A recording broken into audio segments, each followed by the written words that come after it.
Bienvenidos otra vez a Conociendo a tu Comunidad, y hoy tengo el placer de presentar a un amigo. No lo he conocido muchas veces, pero esas pocas veces que nos hemos conocido, Ramón ha sido una persona que para mí, que hicimos click right away. Nos conocimos un día comiendo cena juntos, y después de eso hemos sido amigos y nos tenemos en contacto. Y es Ramón Osorio. Él es director de Relaciones Étnicas para NAM. ¿Cómo estás, Ramón? Estoy muy bien, y es cierto, desde que nos encontramos esa vez, como que el Señor unió nuestros espíritus y tú y ahora tu esposa se ha convertido en gente muy especial, no solo para mí, para mi esposa también. Mi esposa les quiere mucho también, así que a pesar de la distancia, aunque yo estoy aquí en Atlanta, Georgia, y tú estás allá adelantito de Yuma incluso, pues, pero estamos muy contentos y aprovecho para mandarle saludos a tu esposa y a tu familia, tus Muchas padres. gracias. Ramón, ¿y por qué no te presentas un poquito? ¿Qué es lo que haces tú para NAM? Perfecto, como ya dijiste tú, mi nombre es Ramón Osorio, soy originario de Tegucigalpa, Honduras. Por medio de una serie de viajes, el Señor me permitió llegar a Louisville, Kentucky, ahí en Louisville, como los nativos de esa ciudad le dicen, es donde se corre el Kentucky Derby. Y ahí durante 13 años y medio, mi familia y yo tuvimos el privilegio de plantar 2 iglesias, revitalizar una y trabajar en una escuela cristiana. Luego, en el 2013, nos mudamos para Georgia a trabajar en la Junta de Misiones Norteamericanas, que es la entidad de la Convención Bautista del Sur, que sirve para colaborar con las iglesias en el evangelismo, en la plantación de iglesias y en conectarla con la comunidad en el servicio de misericordia. Y lo que hago es dirigir todo lo que eso incluye con las iglesias étnicas. Mi equipo se encarga de trabajar junto con iglesias pakistaníes, hindúes, chinas, todo lo que es étnico. Hay unas 5,000 iglesias étnicas en la Convención Bautista del Sur, y nosotros trabajamos con ellas con el afán de motivarles a iniciar nuevas iglesias y a movilizar los miembros de sus iglesias hacia el evangelismo y hacia el ministerio de misericordia en donde ellos se desenvuelven. Y también trabajo con los líderes de las convenciones que están en esas mismas áreas, y también laboramos o trabajamos con las iglesias americanas para conseguir apoyo. Muchas veces el apoyo se concentra o se limita en que abran sus edificios para nuestras plantaciones, pero eso es una gran ayuda. Eso es lo que yo hago. Sí, muchas gracias. Y muchas gracias por eso. Yo creo que yo estoy muy agradecido con NAM y contigo, porque gracias a ustedes nosotros, y gracias a nuestra iglesia Tierra Fértil, Yuma, donde el pastor Josué ahí me pasó por el proceso, y nosotros hemos pasado por el proceso de NAM, y yo y mi esposa estamos muy agradecidos contigo y con todo tu equipo, y estamos bendecidos de ser partners juntos y poder plantar ahora una iglesia en San Luis, y sabemos que no va a ser la última que vamos a plantar, sino vienen muchas más. Y Por supuesto. precisamente... Permíteme un segundito. Sé sí. de que ya estás listo con una pregunta, pero quiero enfatizar algo. El pastor Josué Castro es un ejemplo de cómo nuestras iglesias a nivel nacional deberían de trabajar, porque me acuerdo cuando tú hiciste el assessment. Yo no sé si puedo decirlo públicamente, pero igual lo voy a decir. Fuiste el primer nombre que se mencionó a la hora de hacer el resumen. Después de la evaluación, todos los evaluadores se unen y ellos hablan lo que se vio en cada uno de los plantadores, positivo y negativo. Tú fuiste el primero que se escogió en esa tarde porque fuiste la decisión más sencilla de todas. Fue un verde, es decir, estás listo, bien preparado, y eso yo sé que es mucho de ti, de tu caminar con el Señor, pero habla muy bien también del trabajo que el pastor Josué Castro ha hecho. Yo creo que ese es el secreto de todo plantador, tener un mentor que lo forme de tal manera que cuando el plantador va al campo esté listo para plantar. Sí, no, y para mí, sé que no es parte de las preguntas, pero sí es un punto muy importante que hablas, de que para mí él siempre fue un ejemplo y estar con él, seguirlo, ir a donde él iba, me ayudó a formarme, a aprender qué es lo que hacía un plantador, no nomás un pastor, sino un plantador de verdad, verlo a él trabajar y la forma en cual él trabajaba, me ayudó a formarme a mí para saber que ahora me toca a mí plantar, saber qué es la diferencia entre un plantador y un pastor.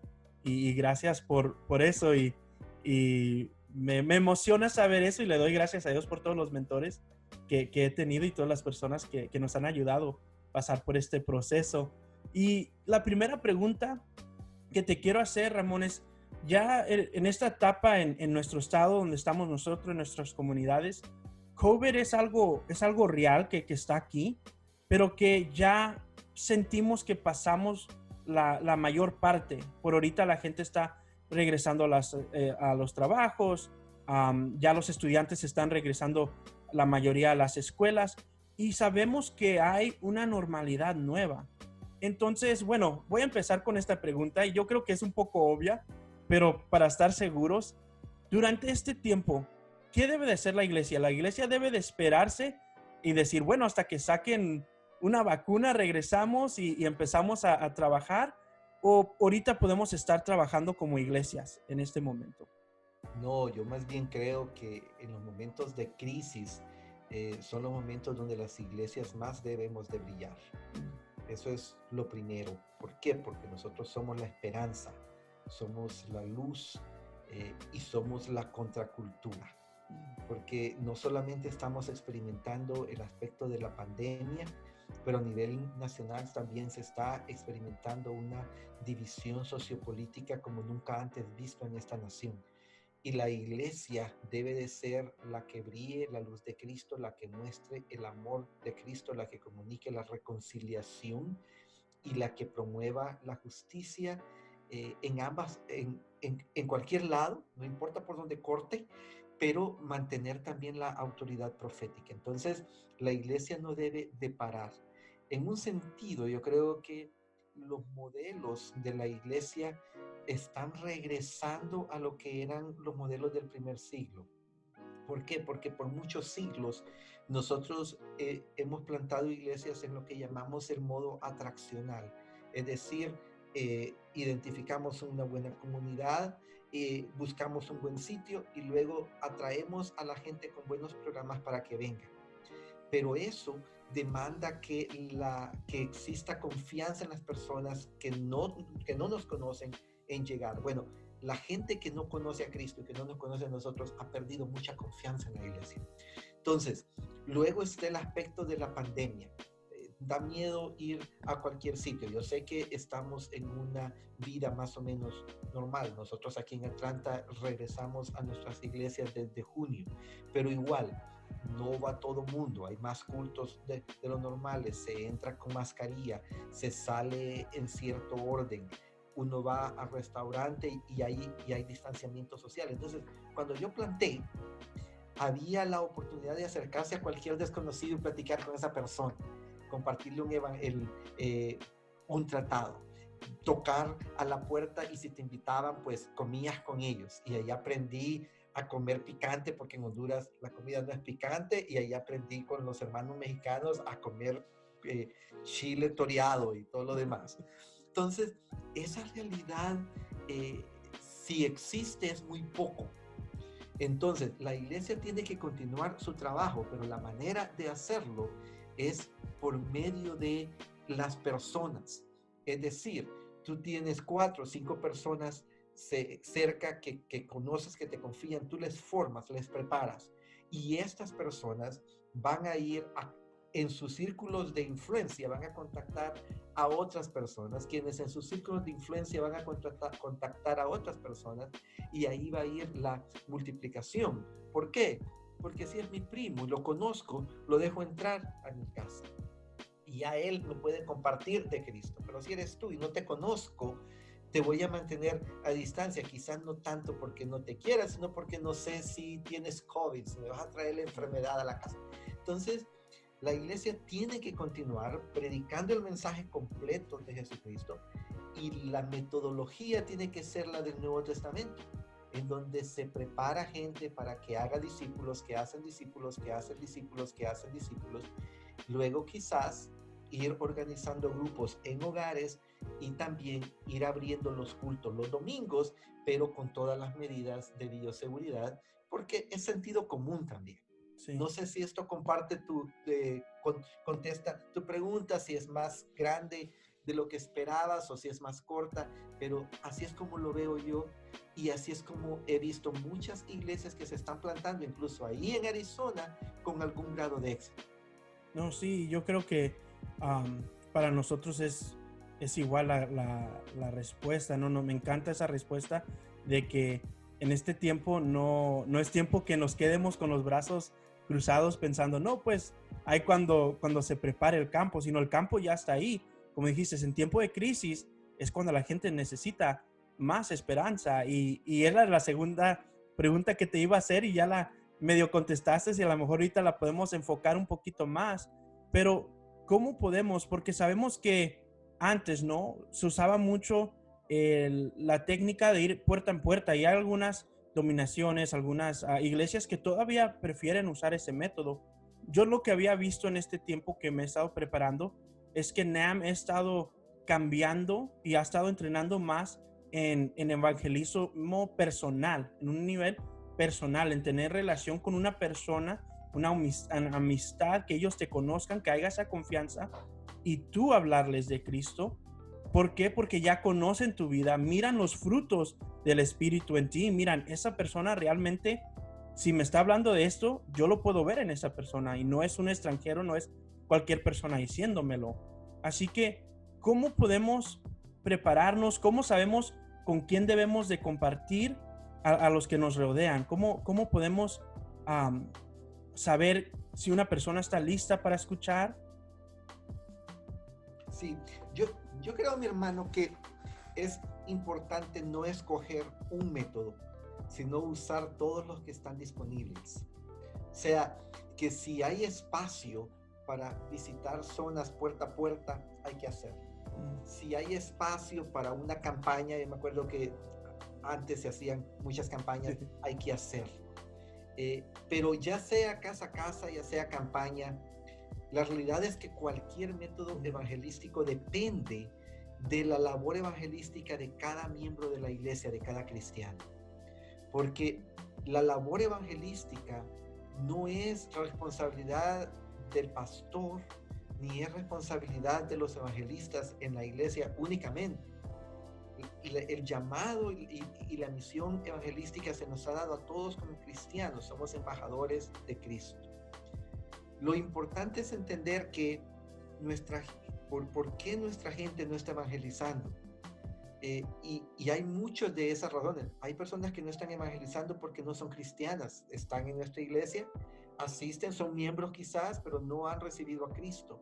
Entonces, hay que evangelizarlos. Históricamente se ha dicho que en Estados Unidos el 40% de las personas que se sientan un domingo cualquiera en las bancas de cualquier iglesia no conocen a Cristo. Entonces, por eso es que es tan importante hacer el llamado domingo tras domingo. En segundo lugar, hay personas que aunque son cristianas no conocen la totalidad del evangelio. Entonces hay que enseñarles, hay que capacitarlos para que puedan articular el evangelio verbalmente. En tercer lugar, hay quienes no comprenden lo que significa evangelismo. Hay gente que cree que evangelismo es ganar debates, responder a todas las preguntas que los no creyentes tengan o moralizarlos, es decir, enseñarles a que dejen de beber, a que no fumen, a que hagan esto y lo otro, pero eso al final de cuentas no es evangelismo. Y asimismo existen aquellos que creen que no pueden evangelizar o que no evangelizan porque no tienen resultados. Hay que separar el evangelismo de los resultados. El evangelismo es nuestra parte de compartir el evangelio con amor, de una manera clara y con el deseo de convencer a la otra persona. Y hasta ahí los resultados los va a dar el Señor. En cuarto lugar, hay gente que no evangeliza porque sus vidas no les respaldan. Entonces, obviamente hay que corregir esos aspectos. Y yo creo que un quinto lugar es porque hoy en día, más que nunca, hay una gran población que creen en el Evangelio, son cristianos, pero no creen en la exclusividad del Evangelio. Déjame explicar. Es importante entender que si alguien no conoce a Jesucristo, puede ser muy religioso en otra religión, puede ser muy buena persona, pero si no entrega su vida al Señor Jesús y se muere, se va a ir al infierno. Entonces, hoy en día hay muchos que son universalistas eh, sin confesarlo, pues. ¿Por qué? Porque se muere alguien y como era buena persona, dicen, no, era buena persona, se va a ir al cielo. No, no, no. Si era buena persona, humanamente hablando, pero no conocía al Señor Jesús, no se fue al cielo, se fue una eternidad sin Cristo y se fue al infierno. Entonces, esas son 5 aspectos que como pastores necesitamos evaluar, confrontar, enseñar, entrenar, capacitar, motivar a la iglesia y hacer lo que el pastor Josué hizo contigo, ser modelo, porque como pastores tampoco podemos decirle a la gente vayan y hagan, tenemos que decirle vayamos y hagamos. Sí, exacto. Y me encanta tu respuesta, ¿no? Porque a veces queremos, y yo creo que hasta yo, cuando te pregunto esto, a lo mejor quiero algo más cookie cutter, algo que me digas como exactamente, pero es algo que realmente no tiene una respuesta donde podamos decir, esto siempre va a ser, sino es una colección de posibilidades y tenemos que, como dices tú, estar preparados de todas las maneras. Y me encantó eso que dijiste, si se ocupa ir a puertas, lo hacemos. Ahorita tal vez no se pueda, pero en diferentes áreas a lo mejor, y es lo que quiero hablar un poquito más. La siguiente pregunta es cómo podemos ser eficaces en nuestro campo, porque sabemos que como dijiste tú, ¿no? En Honduras no comías nada de chile y en México hasta al cereal le echamos jalapeño a veces. Entonces, ¿cómo podemos nosotros prepararnos para el campo específico? Ya es a nuestra comunidad y no sé si a lo mejor contigo pues haces más como nacional y no sé si puedas como hablar de diferentes secciones, West Coast y East Coast. No sé si sea una pregunta que podamos responder, pero yo sé que tú puedes, Ramón. Sí, no, mira, lo cierto es que eh, hay, adicional a lo que dijimos ya, ¿verdad? Que la persona tiene que ser cristiana, conocer el Evangelio, poderlo articular, etcétera, etcétera. Hay algunos factores adicionales. El primero de ellos, y no lo mencioné antes, es que es importante entender que estamos llamados a compartir el Evangelio a tiempo y fuera de tiempo. Entonces, uno de los grandes riesgos que existe en lo que llamamos evangelismo relacional es que hay gente que se hace muy buenos amigos de las otras personas, de los que no conocen al Señor Jesús, pero nunca llegan a compartirle el Evangelio y nunca llegan a hacerle una invitación a aceptar a Cristo. Incluso he encontrado personas de que me dicen después de algún tiempo, no, es que nuestra amistad ahora es tan buena que no la quiero arruinar presentándole el Evangelio. Entonces, eso es un riesgo que debemos de tener siempre en mente y debemos estar dispuestos a sacrificar nuestra amistad con el fin de salvarle el alma a una persona, de llevarle el Evangelio. En segundo lugar, es importante la contextualización. Yo vi en la zona de Arizona que en términos generales es bastante homogénea, es un poco diferente, por ejemplo, a lo que encontraba en Louisville, Kentucky, donde yo tenía en mi iglesia 17 países diferentes representados. O en zonas como Nueva York, donde tú te paras en una esquina, y esto no es exageración, yo viví un tiempo en Queens y luego cuando he regresado a Nueva York, tú te paras en Manhattan, en una esquina y en un minuto o menos escuchas 40, 50 idiomas diferentes caminando alrededor tuyo. Entonces es importante la contextualización en el sentido también de que es diferente compartir el evangelio en la ciudad metrópoli como sería Los Ángeles versus lo que es un sitio más pequeño donde yo vivo aquí en Cumming, Georgia, al norte de Atlanta, pero son mundos diferentes. Entonces, de ahí la importancia que sean los miembros mismos los que compartan el evangelio. porque ellos están ya contextualizados de por sí, por lo menos en algún grado. Luego, necesitamos despojarnos de las nacionalidades. Uno de los aspectos de que como pastor siempre he implicado es nunca enfatizar mi país sobre ningún otro. Y si México le ganaba a Honduras jugando fútbol, el domingo yo llegaba y decía felicidades a los hermanos mexicanos porque México nos ganó el domingo. Y si Honduras ganaba, no lo mencionaba. Eran ellos los que lo mencionaban. Ah, pastor, nos ganaron el domingo. Sí, hombre. ¿Por qué? Porque para mí es más importante ser cristiano que hondureño. Dios me dio el privilegio de nacer en un país, pero antes de ser hondureño soy cristiano. Soy un cristiano que nació en Honduras. Y si tú eres un americano un cristiano que nació en Estados Unidos, o un cristiano que nació en México, o un cristiano que nació afroamericano, un cristiano que nació hombre, un cristiano que nació mujer, eso es Gálatas 3:28. Entonces, yo creo que ahí está el secreto. Y el tercer lugar, mi amado hermano, es el ministerio de misericordia. No podemos seguir dándoles tratados a los hambrientos. Eso no es posible.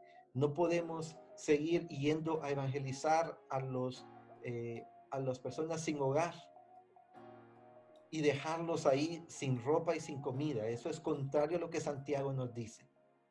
La iglesia brilla cuando predica y vive un evangelio integral, completo.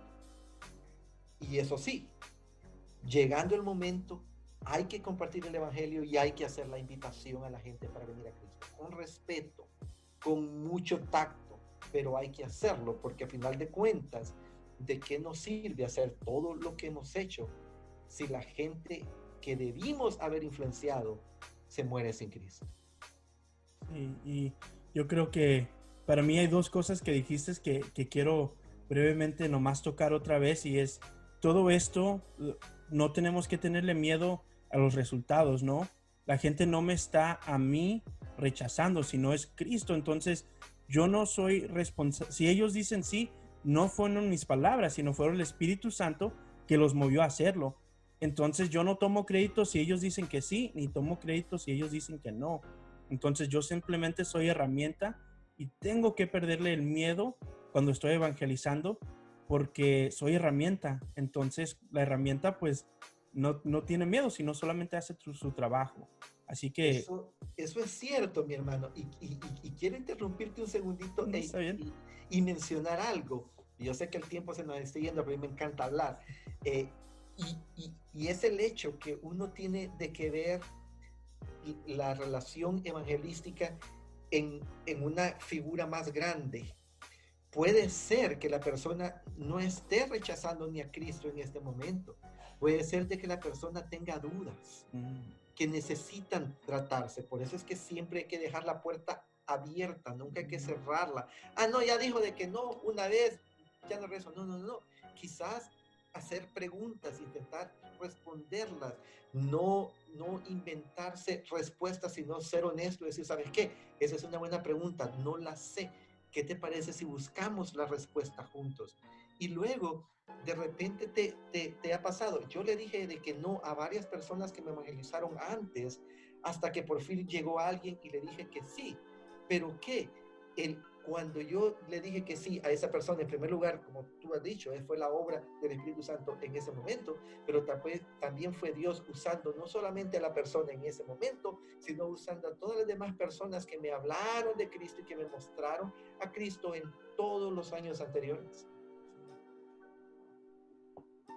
Sí, me encanta eso porque pues una semillita uno nunca sabe lo que puede hacer. Entonces, correcto, nuestra responsabilidad es poner ahí la semilla y Dios va a hacer a su tiempo lo que tenga que hacer.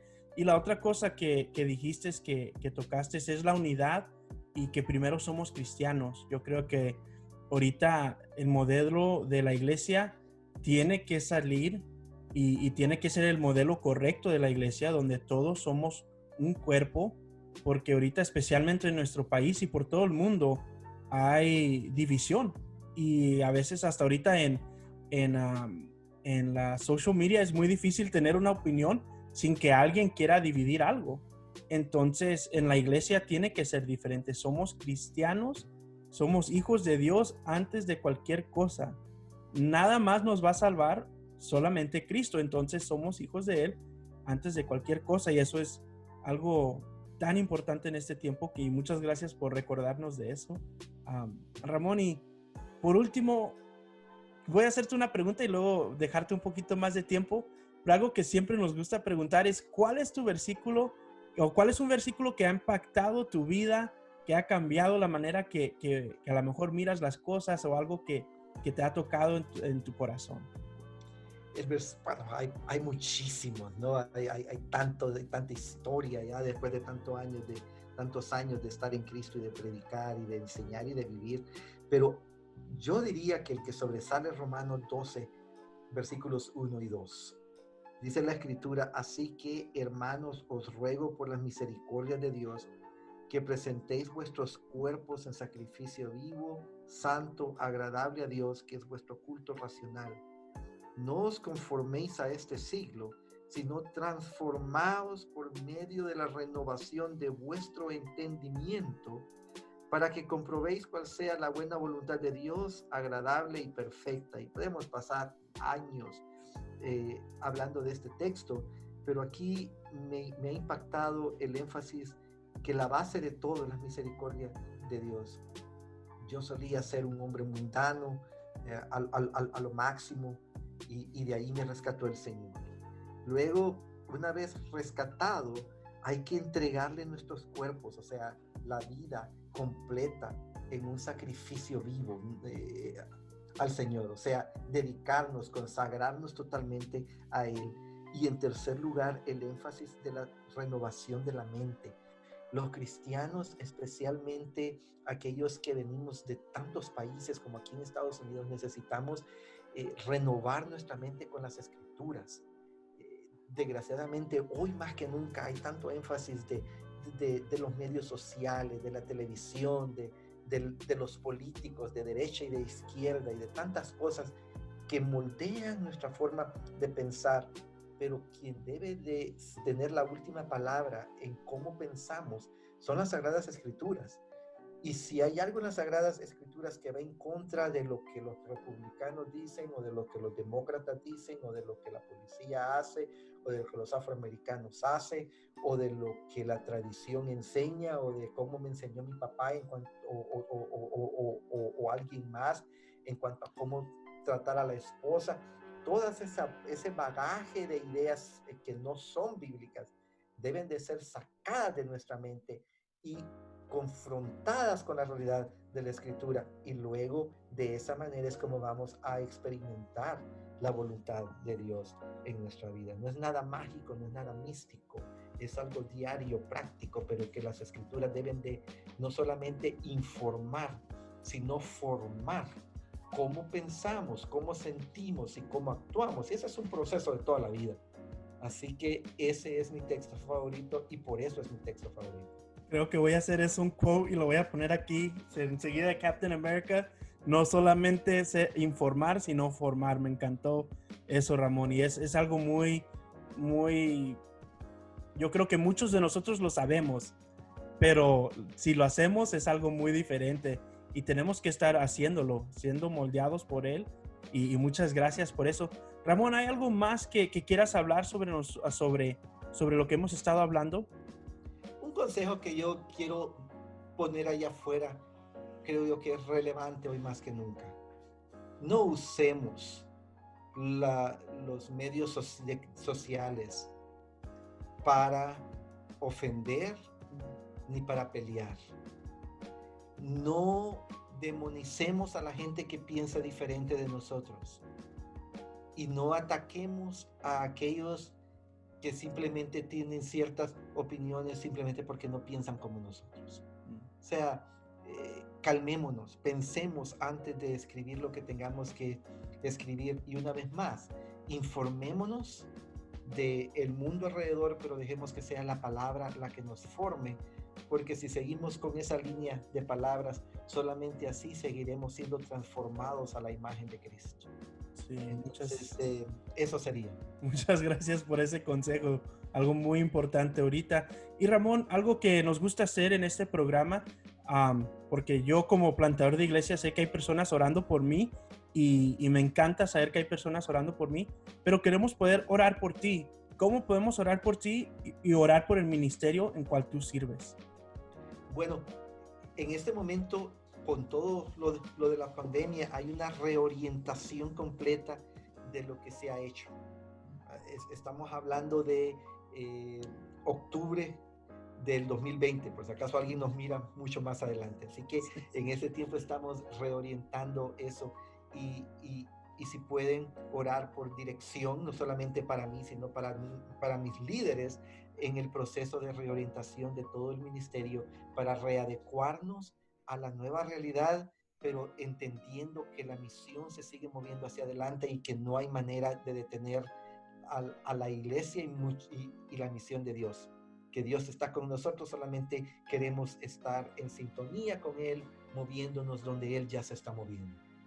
Muchas gracias, Ramón. Y vamos a estar orando por ti. ¿Y dónde podemos mirar más de ti? Porque como hoy yo estoy más interesado de escuchar más de tu sabiduría. Y sabes, una cosa que me encanta de Ramón, que él no dijo, pero es doctor Osorio, ¿no? Doctor Ramón. Pero es una persona tan